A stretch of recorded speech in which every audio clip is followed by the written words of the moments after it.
یه دوستی تعریف کارفرماش میکرد از دوستان تو دبی. یه وقتی دیدم خلوت اون کارمندش،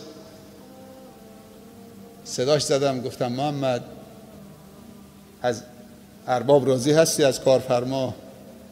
گفت چرا راضی نباشم، 6 سال پیش وقتی آمدم پیشش کار میکردم ماه 2000 درهم معاشم بود، محتاج زکاتم بودم که ارباب به من زکاتم بده، ولی بعد از 6 سال الان اگر ارباب زکات میده منم زکات میدم. سبحان الله. یعنی کاری کرد که من تو این 6 سال مثل صاحب، مثل کارفرما، مثل صاحب این تجارتخانه و این شرکت منم زکات بدم. 1% شریکم کرد. اول یه معاشی میداد، زکاتم به میداد. تو 6 سال اونقدر برکت بود پیش این برادرم که کار کردم. قبلا محتاج زکات بودم، الان خودم مال زکاتی دارم که دارم زکات میدم. سبحان الله. چقدر زیباست، چه حرفای زیبایی داره میزنه این کسی که روز اول آمده چقدر دعای خیر میکرد. تو 6 سال میگو من مال زکاتی داشتم بعد از اینکه زکات میگرفتم. اگر اربابش 10 تا یتیم قبول میکرد 5 تا یتیم هم این قبول میکرد. سبحان الله.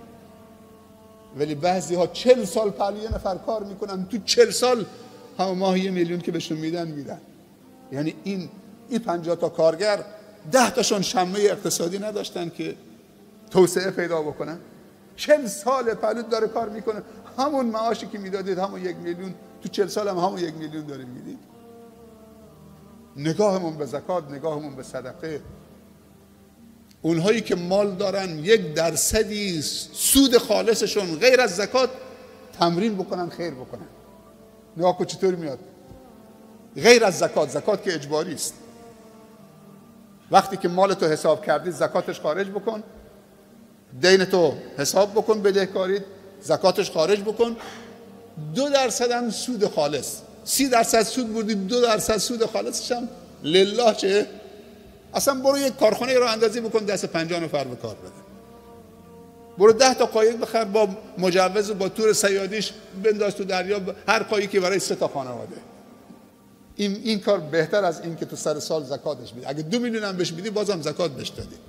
ولی وقتی 10 تا قایق میخرید با مجوز صیادی، هر قایقی برای 3 تا خانواده، اینا شاید سالی 2 میلیون تو زکات بهشون میدادی. ولی الان بعضی موقع اگه زرنگ باشن برن دریا شاید ماهی 5 میلیون 10 میلیون خودشون صید بکنن. مشورت بکنین تو زکات دادنتون، تو خیر کردنتون.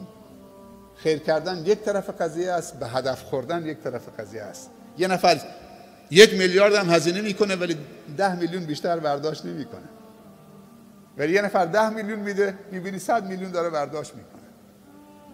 پس این که تو خیر بکنی یک طرف قضیه است، این که تو خیرت به هدف بخوره، به هدف بزنی، طرف دوم قضیه هست.